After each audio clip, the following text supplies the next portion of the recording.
ओम साई राम। श्री सत्यानंद सतगुरु साईनाथ महाराज की जय। आज मैं साईं बाबा का कुछ गुणगान गाने जा रही हूँ। बाबा, हर मूर्ति में, हर मंदिर में मुझे बाबा साईं ही दिखते हैं। मैं उन्हीं को देखती हूँ। इस तरह कुछ मैं आज इस वीडियो में बता रही हूँ। 2023 की बात है। 2023 में 17 जनवरी को मेरे परिवार में बहुत बड़ा एक हादसा हो गया। बहुत बड़ा दुख का बात हो गया। मेरी बड़ी दीदी, हम 4 बहन हैं जिसमें एक बड़ी, मैं तो छोटी हूँ, मेरी बड़ी दीदी के दामाद गुजर गए।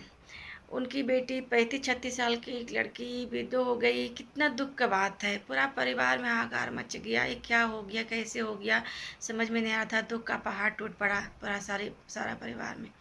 इसलिए बहुत दुख हो रहा था मन में। तो हमेशा बाबा का मन बहुत विनती करती थी, रिक्वेस्ट करती थी, क्या हुआ बाबा, कैसे हुआ बाबा। इस तरह बहुत प्रश्न चल ही रहा था, चलते ही रहता है मन में। तो दुख तो बहुत बड़ा दुख था। इसी तरह जनवरी, फरवरी, मार्च बीत गया। पूजा क्या करेंगे, मन में बिल्कुल नहीं लगता था पूजा पाठ करने में। घर में किसी तरह तो फिर भी टूटे मन से करते ही थे, लेकिन मंदिर कहीं जा नहीं रहे थे। कहीं जाने का मन ही नहीं करता था मंदिर किसी का।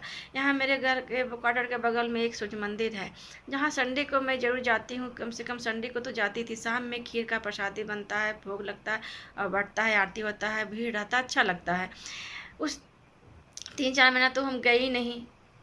मार्च अप्रैल के लास्ट वीक में संडे के दिन हम स्वप्न क्या देख रहे हैं कि हम सुबह का देख रहे हैं कि हम मंदिर जा रहे हैं, सूर्य मंदिर। रास्ते में बहुत सी लेडीज मिली, बोली आप तो बहुत लेट कर दिए, मंदिर बंद हो गया। हम बोले अच्छा क्या होगा, हम जाते हैं बाहर से ही पूजा करके चले आएंगे। इतना बोलते ही मेरा नींद खुल गया। हम देखते हैं कि सुबह है और संडे का दिन है। हमको आज रविवार का दिन, सूर्य भगवान का स्वप्न लगता है। सूर्य भगवान मंदिर जा नहीं रहे, इसलिए ऐसा स्वप्न आ रहा है, चलो आज जरूर जाएंगे मंदिर। ठीक उसी दिन हम सुबह तो नहीं जा सके, लेकिन शाम में मंदिर गई।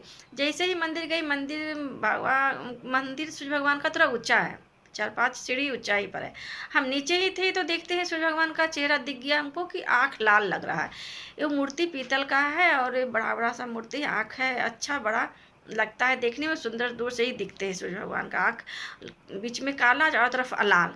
हम एक दाई थी वहाँ खड़ा, जो उस मंदिर में काम करती है और मेरे घर भी कभी कभी आती है।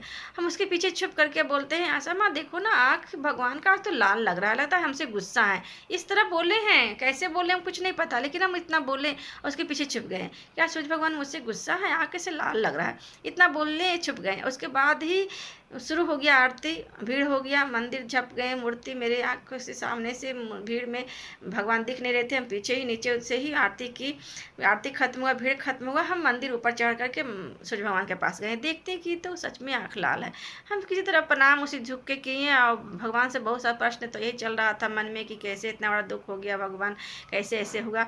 और हम समझ नहीं सके कि हमको साईं आँख लाल करके दिखा रहे हैं। फिर हम खड़ा होकर गौर से जब उसको देखने लगे कि देखते हैं आँख कब लाल हो गया, कैसे लाल हो। तो हम ध्यान से एकदम देख रहे हैं तो लाल नहीं दिखने लगा। नॉर्मल है कि किसी चीज़ को पेंट कर दिया जाता है तो लाल से हल्का मैरून टाइप पर हो जाता है ना, उस तरह दिख रहा था। लेकिन दिख रहा था, माने पीतल नहीं हमको दिख रहा था, लाल दिख रहा था, लेकिन पेंट की तरह कि लगता है कि लाल रंग से नहीं, मैरून कलर से ही इसका पेंट कर दिया गया, बीच में काला, चारों तरफ लाल पैर। तो इसलिए हम फोटो भी नहीं खींचे। हो सकता है हम 3-4 महीने नहीं आए तो कोई पेंट हो गया होंगे, कल कोई पेंट कर दिया हुआ लाल रंग से। ये सोच करके हम फिर वहाँ प्रसादी लिए चले आए। 2 दिन के बाद वही दाई मेरे घर आई। हम बोले कि सूर्य भगवान का आँख कब लाल कर दिया गया है, कब पेंट हो गए हैं। तो बोले कहाँ लाल है। हम बोले हाँ आप नहीं देखे हैं, जाके देखिएगा ना। तो फिर 2 दिन के बाद आती है, कहती है कि नहीं आँख लाल है, आप कैसे बोल रहे हैं कि आँख लाल है, नहीं है आँख लाल। हम बोले है तो थोड़ा बूढ़ी है, तो हम उनको इसी तरह बोल दिए कि आपको दिख नहीं रहा था ना, हम आएंगे संडे को तो आपको बताएंगे, देखिए कैसे लाल हो गया है, कहाँ पर लाल हम बता रहे हैं। हम गए संडे को तो क्या देखते हैं कि सच में लाल नहीं है। वो तो नॉर्मल जिस तरह पीतल का है वो नॉर्मल पीतल ही है, बीच में सिर्फ काला दिख रहा। अब तो मेरा जमीन धसक गया पैरों तले में। तो कुछ समझ में नहीं आती सच में क्या हो रहा है। मेरे शरीर कांपने लगा, मैंने कुछ समझ में नहीं आ रहा था। समझ सकते हैं कि एक मूर्ति उस तरह का क्या उस समय हो सकता है। मेरा शरीर कुछ समझ, हम किसी से कुछ बोल नहीं रहे थे कि सब हम पर हंसी उड़ाएगी, मजाक उड़ाएगी। आँख से आंसू आ रहा था, जो रोक रहे थे कि सब पूछे ये कि क्यों रो रही हो। मतलब इस तरह करके हम चुपचाप हम चले आए घर आकर के। एकदम कुछ समझ में नहीं आया ये क्या था। बस आई आप ऐसा कैसे कर सकते हैं, आप एक सूर्य मंदिर में हमको दिखा रहे हैं आग गुस्सा करके कि ये तो होना ही था, तो हुआ, तो मंदिर आना क्यों छोड़ दिया। हम नहीं जानते क्या बता रहे थे साईं लीला कैसी है, नहीं जानते हम, कुछ भी नहीं, अज्ञान ज्ञानी हूँ, कुछ भी पता नहीं, लेकिन इस तरह साईं हमको दिखाते हैं, बताते हैं। फिर 11 मई को उसका मैरिज डे आता है। 2 दिन पहले हम फ़ोन किए तो बहुत रो रही थी कि मौसी 2 दिन के बाद मेरा 11 मई को मैरिज डे है। दुःख तो मेरा भी बहुत लग रहा था, मन में बहुत दुःख हो रहा था। साईं से मन ही मन प्रश्न कर रहे थे। उस दिन रात में हम स्वप्न में देखे, मेहमान को आज तक कभी सपने नहीं देखे थे, लेकिन उस दिन देखे कि नॉर्मल हम लोग कलकत्ता में ही डेरा में नाश्ता पानी कर रहे हैं, बात कर रहे हैं, इसी तरह नॉर्मल ही जैसे रहते थे उस तरह हम स्वप्न देखे। सो उठे तो देखते कि सुबह हो गई। हम बोले आज उनका मैरिज डे है, स्वप्न में उनको देख रहे, क्या बात है। और उस दिन बृहस्पतिवार का दिन था, 11 मई को बृहस्पतिवार का दिन है।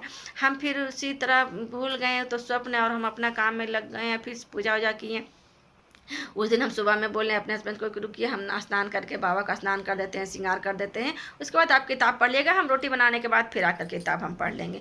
फिर उसी तरह हम किए, बाबा का स्नान करके श्रृंगार कर लिए और रोटी बना करके फिर दोबारा जो हम आए पूजा करने के लिए, तो क्या देख रहे हैं, बाबा के चरण से भभूति निकल रहा है। खुरखुर खुरखुर आवाज़ कर रहा था, जैसे कुछ निकल रहा है अंदर से, एक चींटी बालू निकलती है अंदर से, उसी तरह। हमको कुछ समझ में नहीं आई क्या हो रहा है। हम तुरंत हम सीढ़ी पर दौड़ के गए, अपने हस्बैंड से पुकारने, ऑफिस जाने के लिए निकल चुके थे। हम देख रहे हैं और मोटरसाइकिल निकाल रहे हैं, लेकिन आवाज़ नहीं निकल रहा था, हम उनको कैसे बुलाएं। फिर हम नहीं निकाल पाए आवाज़, हमसे नहीं निकला मुझसे आवाज़, तो मेरा शरीर पूरा काँप रहा था। फिर हम दौड़े चले आए मंदिर, देख रहे हैं उसी तरह निकल ही रहे हैं अभी भभूति। हम फिर वीडियो करके हस्बैंड को भी दिखाएं, बेटी को दिखाएं कि देखो न बच्चा कैसे निकल रहे हैं। हमको कुछ समझ में क्या हो रहा है, बाबा आज क्या बता रहे हैं, क्या हमको बताना चाह रहे हैं, कुछ नहीं समझ पाए। लेकिन फिर समझ में आया कि शायद आज उसका मैरिज डे है, तो इसीलिए बताएं कि मेरा आशीर्वाद तुम लोग के साथ है, तुम्हारा परिवार के साथ है। शायद उसका लिखित यही, मैं नहीं जानती क्या लिखित क्या नहीं, लेकिन वो भी साईं का पूजा करती है, उसके घर में भी साईं बाबा का मूर्ति है।